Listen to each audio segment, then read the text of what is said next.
Welcome to a new episode of Out from the Horrorbox. I'm Dom, your host, and I'm sorry it's been a while since we had a new episode. I think it was like Thanksgiving. Just been a little bit busy. I have a new job, and I'm getting a little bit more acclimated to the schedule. So it looks like weekends are going to be when I'm going to be able to record these and then get these out for you. So this episode will be a news episode, and hopefully I'll be able to finish the VHS episodes and then move on to something else. That one took a little bit, so just bear with me on that one. And hopefully I'll get into some Christmas stuff just in time for the holidays. So yeah, I mean, it's just been a little hard, you know. I mean, my schedule's not too terribly bad. It is set pretty good, but it's just, getting around to recording sometimes takes a little bit. But, with that, we'll get straight into the news. This is the fucking news.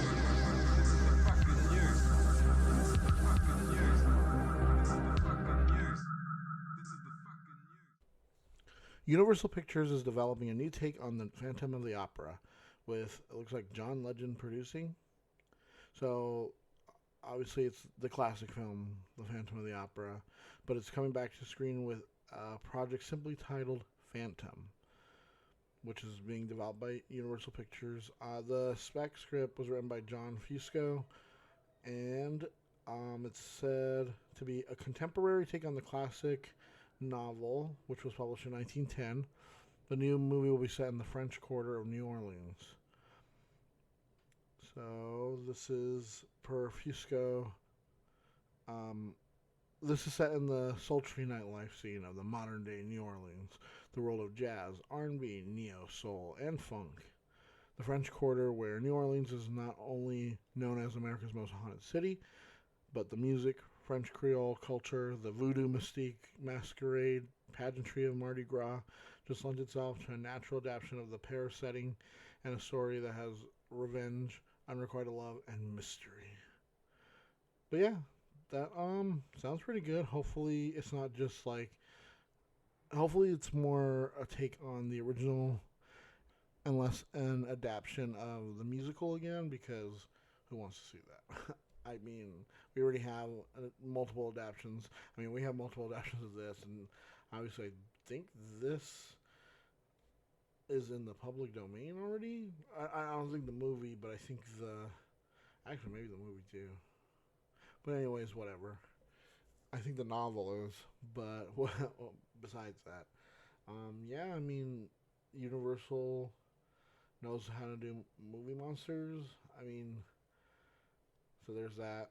Hopefully, it's pretty good. Want to see who might be in it. I mean, just hearing from like John Legend producing sounds pretty good. So yeah.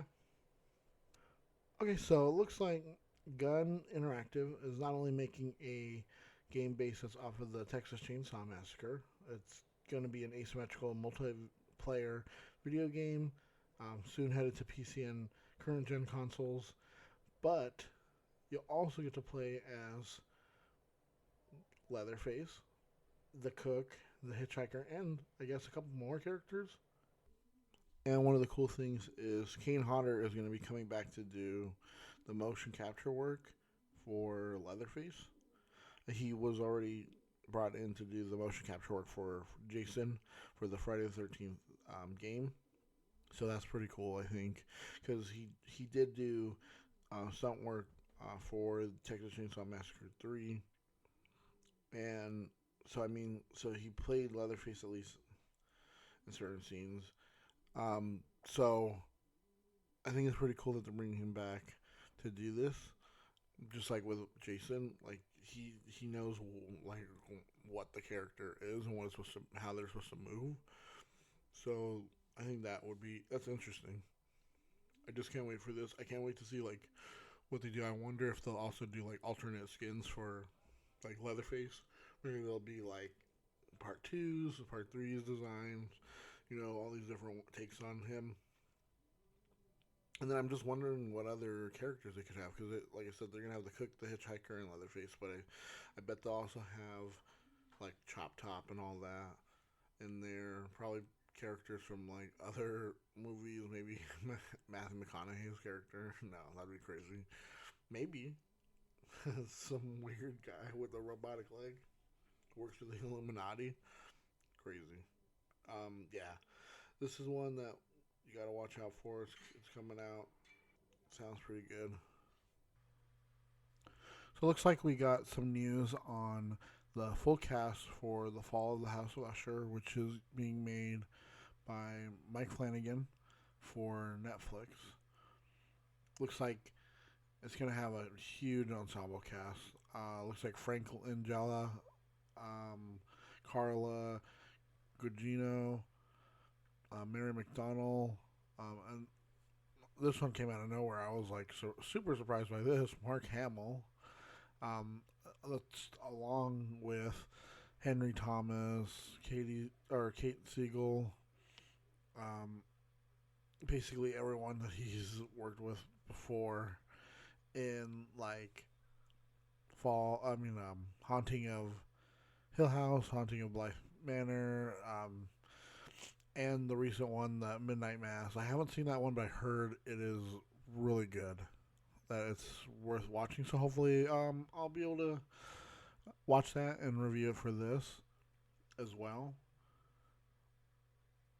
But yeah, I mean, this sounds pretty good. I mean, it's the story of the fall of House of Usher, so I wonder how they're going to do this with such a big cast, because I know from the original story it's like only a few characters in this House of the House.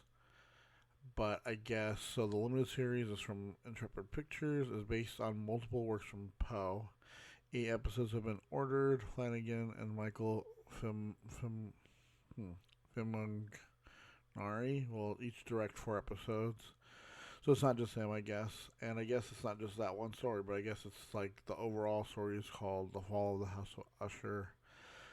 But I guess it'll be a bunch of different stories told from Edgar Allan Poe, or the works of Edgar Allan Poe. Which, that sounds pretty cool, honestly. Like, Mike Flanagan so far has given us such great movies that it's like, man, I cannot wait to see this, because he came onto the scene with, I believe was it Oculus? That was his first film. Oh no, it was Absentia. But then Oculus, that one came out and everyone.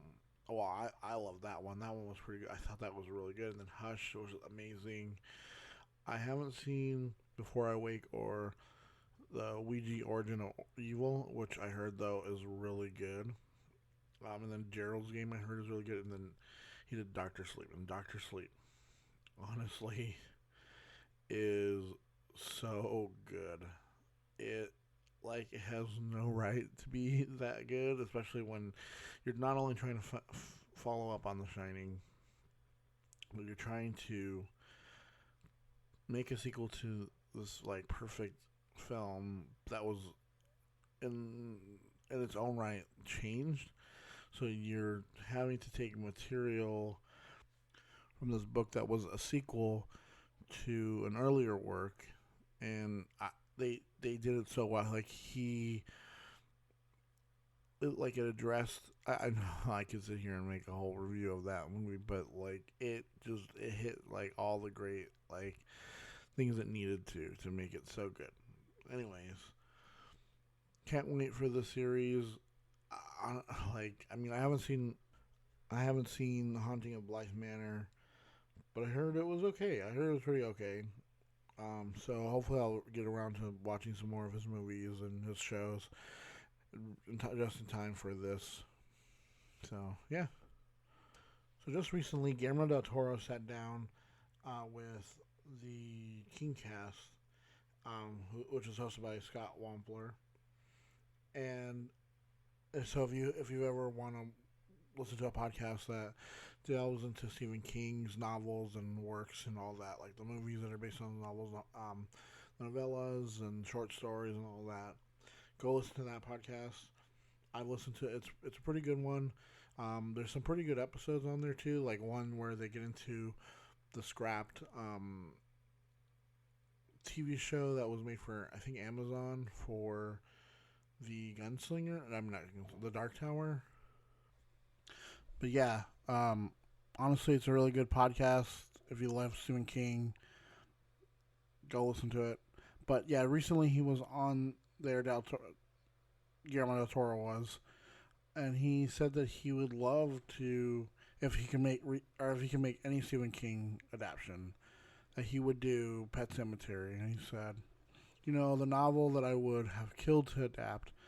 And I know there's two versions of it, and I still think maybe in a deranged universe I get to do it again one day. Is Pet Cemetery. Um, he also added because it not only has the very best final couple of lines of the King Ouvroir, but it scared me when I was a young man. As a father, I now understand it better than I ever would have, and it scares me 100 times more. I'd love to be able to do it. And honestly, I can't think of anyone else who would be able to do such a great adaptation of this. Just imagine the special effects work that would go into this. I mean, anything that Guillermo del Toro does, like the creature effects, would just be amazing, and the effects of like the decaying body, and then like the sister, and then just them dead coming back would be amazing to see. So I mean, the new one wasn't too bad. I didn't think it was that bad, but honestly, I think he should just tackle something because I think Guillermo del Toro would do a great job doing anything from Stephen King. So here's to hopefully maybe in the future we get something from him. So yeah. So James Wan is going to produce a horror series called Archive 81 for Netflix that premieres in January.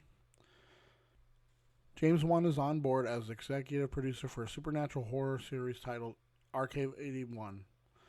It's inspired by the found footage podcast of the same name. And now we know when it premieres. It looks like January 14th of next year, 2022. So in the series, it looks like the premise is when archivist Dan Turner, who is played by Mamadou Athie, who's from Underwater, takes a mysterious job restoring a collection of damaged videotapes from 1994. He finds himself reconstructing the work of documentary filmmaker Melody Pendras and her investigation into a dangerous cult. As Dan is drawn into Melody's story, he becomes convinced he can save her from the terrifying end she met 25 years ago. Ooh, that kind of sounds pretty good. So Mark Solinger and Daniel Powell created the podcast and will co-produce the series. And let's see. Yeah, it looks. From the photos that they have, looks pretty good. Yeah, it sounds pretty good. I don't know about the cult stuff. It would have been cooler if it was like something else. But I don't know. To me, cult stuff is a little not overplayed, but I don't know, just not as scary to me, I guess. The only time it really works is when it's like Midsummer. That worked so good. Or that's honestly that's the only thing I can think of where it was like, yeah. See, or actually, if you've ever seen The Following, it only was like for 2 seasons, maybe three. I don't even think it was 3 seasons, but it was Kevin Williamson. It was a couple of years ago, or well, a few years ago, now with Kevin Bacon, and it was about how he catches this killer who has a cult following, and he has these his cult people doing things for him, and yeah, it was honestly it wasn't too bad. I think they threw in what should have been the season finale, where they bust him out of jail in the middle of season 1, and it's like, no, you should save that for the end. I don't know, whatever. But this does sound pretty good. James Wan is amazing, And I mean, who knows? Maybe I'll watch it and I'll be like, "Oh shoot, that cult is actually that seems pretty chilling right there." I mean, it just depends on the way that they do it. So yeah, I mean, honestly, I can't wait to see this. So January 14th of next year, if you're wanting to see that, just set your calendars for that day.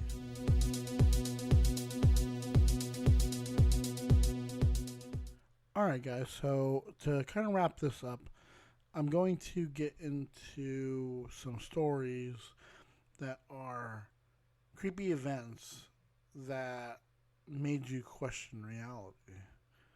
So there's some stories that were gathered together from Reddit, and I want to read a couple of them for you, just because I know how you love getting creepy and spooky. And sometimes you like listening to this late at night when it's dark, the lights are off, no sounds, just something creeping outside where you can't tell where they are. And maybe this will help you get to sleep. So let's start with this first one. It is called Dark Road. I was driving down a really dark rural road at night. I'm super sleep deprived. I had drunk several of those caffeine monster energy drinks, and I also didn't have the radio on, so it was pretty quiet. Then the whispering started. I'm confused. I don't understand what it is. I tried to focus on it. Was my stereo not all the way off? Then it started mumbling louder. This isn't good. Then I hear a very clear turn here. But my GPS says continue for 12 miles. Nope, F that. I turned the radio on really loud and continued home. On next physical, I mentioned it to my doctor. Am I going insane? He said, both sleep deprivation and caffeine have been known to induce auditory hallucinations individually. He said when combining both, it's perfectly normal to hear things, and that if it happened again, to come back in. I thought I was going mental. I don't know. There's times where I'm like driving, like, have you ever driven between places, like between states, and it's just so dark outside, and, you're just having to focus on the road, and sometimes you just imagine, like, something being out just beyond the lights of, like, your headlights. Yeah, what if something was speaking to him? I mean, who knows, right? All right, so this one's called Old Man. There was an old man who lived on the road I drove every day to get to the highway. He sat on his front porch drinking his morning coffee, and he always waved at me when I drove by, and I always waved back. This went on for the better part of a decade. One day I was talking to my neighbor about how much Mr. So-and-so waving made my morning awesome, and I was glad he was still kicking around. My neighbor says, "Wait, what? He's been dead for 3 years." I never saw him again. So who was I waving at? I mean, maybe it was somebody who lived there, but then he said that they just disappeared after he was told that. So, I mean, I like these like ghost stories and cryptids and aliens and stuff, but I do try and think of like what is an answer to some of these things. Like maybe it was somebody who lived there, and then maybe maybe they just stopped hanging out on their porch, or maybe they moved right away after that. I don't know. But see, like that where it's like, okay, but he was waving to him for a while, and okay, you could say maybe he like misremembers when, because it was a decade. I don't know, but it's just kind of weird, right? So this next one's called Campfire. One night I dreamed that it was dark, raining, and I was in the woods walking towards a campfire. There were 3 men around it whom I had never seen before. One was wearing a shirt and pants with huge white and black horizontal stripes on it, such as a prisoner might wear. I could not figure out why I was not scared in my dream. Fast forward 10 months later, we're hunting and camping. A friend brings along 3 of his friends that had never met before. I have to go to the bathroom. Buried a 50-gallon drum and put a seat on it. And my husband walks by with me since it's dark. We start back and it starts to rain. We get to the clearing and there is 3 friends around the fire. One was wearing the outfit described above. I wasn't afraid in my dream because my husband was behind me and I just couldn't see him. No one believes me. See, sometimes I do think we have dreams of the future. Or maybe it is deja vu, but one time I do remember being a kid and distinctly because I was brought up in front of everybody in the classroom and I had to present something or whatever, right? And I remember doing all that. And then the next day, we did that. Like, what happened in my dream happened. And I brought it up. I was like, this happened already, didn't it? Because I remember this exactly happening. I remember being up in front of everybody and it was just so strange. I mean, who knows? Closing time. I worked at a small retail shop that sold mostly small accessories and clothes. I've never really believed in ghosts, but my coworkers always swore the place was haunted. Lights would flicker randomly and canvases would fall violently to the ground, despite my efforts of propping them up so that they didn't. The thing that really made me question everything happened when I was closing alone at night. We had a sunglass display in the middle of the store, just a flat glass shelf with a bunch of sunglasses laid out nicely on top. I walked past it to the register, and I hear this huge crash. I look back, and all the sunglasses were on the floor. It looked as if somebody just took their arm and dragged it across the shelf, pushing them off. There wasn't anything above the display, so nothing could have knocked it off. I don't have an explanation for it. It was right as I was about to close up, too. He was a rude ghost. I'm so glad that I haven't had, well, in all the years that I worked in places, I never had anything this crazy happen. Like where, I mean, I've heard noises when I was like alone in places, but I mean, that's to be said, right? I mean, right? Because I mean, that happens every so often. And I mean, the noise could be something like coming from outside or something, or coming from somewhere else, and you just think it's nearby. But like, when something like that, where it's like they knocked all those sunglasses onto the ground, it's like you bet that there's something up. There's got to be something up. Death. When I was 19, I worked third shift and was a little paranoid. I would take different routes to and from work, just in case. One night, I was driving to work. I saw what the stereotypical death. Black hood, no face, scythe. It was just standing in a field, leaning on the scythe, and watching me go by. I freaked. Once I got to work, I called my best friend and told him. That way, if I died, someone would know. The work went fine that night, and I forgot it after a few nights. A week or so later, it was the same route, on rotation, but I was returning home. I was involved in a head-on collision that temporarily killed me. I woke up a week later with extra parts and a lot of damage. My best friend asked me what route I had taken home, and I lost it because it was the route I had seen death on before. Strange. I remember listening to a podcast. I think it was the Bizarre States, which I'm pretty sure isn't even around anymore. Anyways, Jessica Chobot was one of the hosts. And I remember she was talking about a dream that she had where there was like, she was in a house, and outside there was like death, like a figure that looked like death was outside, like beckoning her. And I think she had like the dream like a couple of times. And like, I think at one point she wanted to go out there or something in the dream, and she like someone told her like not to or this and that, and she was like saying how she believed that if she had ever gone out in the dream that she would die. And that's kind of creepy, honestly.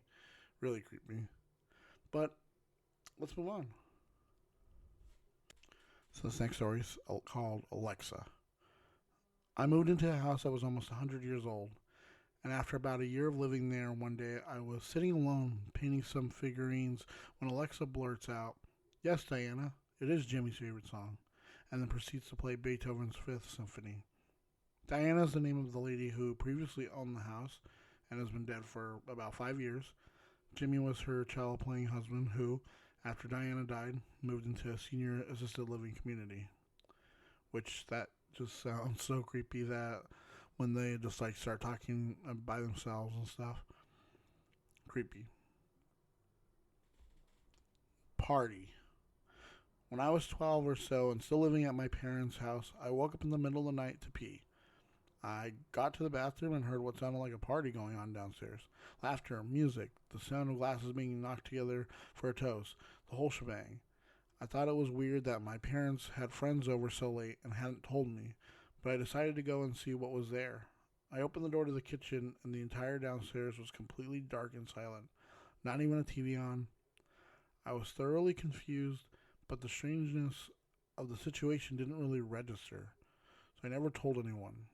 Years and years later, I mentioned this to my dad, and he said he had heard them too.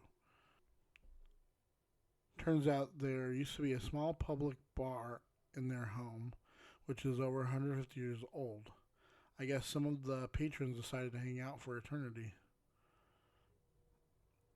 That's kind of creepy to have your house.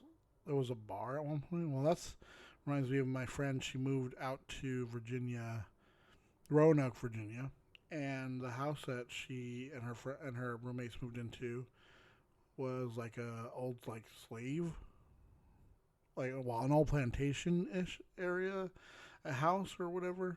But the like it had like slave quarters at one point that they like attached to the house. It's kind of spooky. So this one's called Shadow. We had a cat when I was like 8 that got pregnant. The night she went into labor, my mom made a nest for her in the bathroom. The bathroom was just behind my bedroom, and it took all my self control not to visit her during the night. Instead, I stayed up, unable to sleep out of excitement, and read. When it got around midnight, out of the corner of my eye, I saw something move by my doorway. I turned and looked directly at it and immediately got goosebumps at what I saw. Passing by my doorway was a hooded figure with what looked like a sickle. I was too afraid to move or call for my mom, so after an hour or more, I fell asleep clutching my book. When I woke up in the morning, my mother told me the kittens were all still births. It's the strangest thing I ever saw. I was not tired at all. I wasn't on drugs or alcohol, being 8, but I saw this figure that looked like death pass my room. That's really freaking creepy, like, to see that. I mean, just imagine, like, being, like, a little kid and you see something like that, and then, like, hearing, like, that somebody was, or some kittens were dead. You know what I mean? Like, I don't know. Creepy. So, this is the last one. It's called Grandma. When I was about 17, I got home from school and wasn't feeling well. So I spent the rest of the day just lying on the couch. By about 8 p.m., I was feeling even worse and decided I should just try to sleep. So I could go to my room and get in bed and pass out quickly. I don't know how long I was asleep, but I suddenly woke up to my pitch black bedroom, and all I could think was, I'm going to die right now. My body was so weak, the room was spinning, and my body felt like I was on fire. I look over to the edge of the bed, and sitting on the edge is my grandmother, who died just a few months ago. She pats my arm and says, "It's going to be okay. Just call for your dad. Try it. Call for your dad." So I started calling for him, and I felt like an eternity. But he finally burst through my door and asked what's wrong. I look over and my grandmother is gone. He takes me to the ER where I had a fever of 106. I had to get a ton of fluids and a shot in my hip, but I eventually felt okayish. Her being there felt so real. It was so weird. I know logically she wasn't, but it felt so real. That sort of messed with me a little. I loved her dearly, and her death was very sudden. We kept her ashes in a nice urn in the house under a painting she had done herself. When I got home and passed by, I said thanks to her. I know it was the fever melting my brain, and maybe some sleep paralysis, but it still made me question the afterlife and those sorts of things. Honestly, I mean, it could have been a combination of the sleep paralysis and hallucinating from the fever, or maybe it was somebody reaching from beyond that was like, "Hey, let's try and save you." I mean, when I was a kid, I used to get these fevers that were like that, where I'd be there just like completely delirious, and my parents didn't know what to do. They would take me to the hospital because I was so sick and delirious. So, I mean, they just didn't know what to do. They were so scared. And I mean, I hardly remember that. I just remember being there, like being sick, but then being taken to the hospital. I just remember, yeah, my fever would get like really high, and I don't know what it was. I don't think the doctors knew what it was either. But I mean, I haven't had anything that bad since then, so that's good. I mean, the last time I was like that sick was like probably 2000, I'd say. So yeah, I could definitely see that happening. Just the fever. But who knows? I mean, maybe his grandma was there to help him, right? I mean, sometimes, I think being sick sometimes gets you closer to death, so that kind of thins that veil for them to maybe to talk to us. I mean, who knows? I don't. But thank you guys for listening to this episode. I know it's been a while. I hate that it's taken me such a long time to get this out. So just bear with me. I'm working on more episodes. I'm hoping to get a couple more, especially in time for Christmas and the holiday. It gets you in that holiday spirit. It's the holiday, whatever, right? So just remember, you can follow us or follow me on Instagram. I'm at Horrorbox on Instagram, and Horrorbox Podcast on. Oh, it's Horrorbox at Horrorbox Podcast on Instagram, Horrorbox Podcast at gmail.com. So you can DM me on Instagram. You can like any of the posts. You can comment on any of the posts. Just reach out to me there. Or if you like, you can reach out to me on email. You could send anything you want. If you really want something covered on here, if there's any news you want me to cover, if there's any, like I've covered a board game on here, so if there's like anything else like that you want me to cover, I'm willing to cover it. If there's a specific movie you want me to review, I'm down for it. If there's anything else you want me to talk about, I'm willing to hear you out. So until next time, guys, we'll find out what comes out from the horror box. Thank you, guys.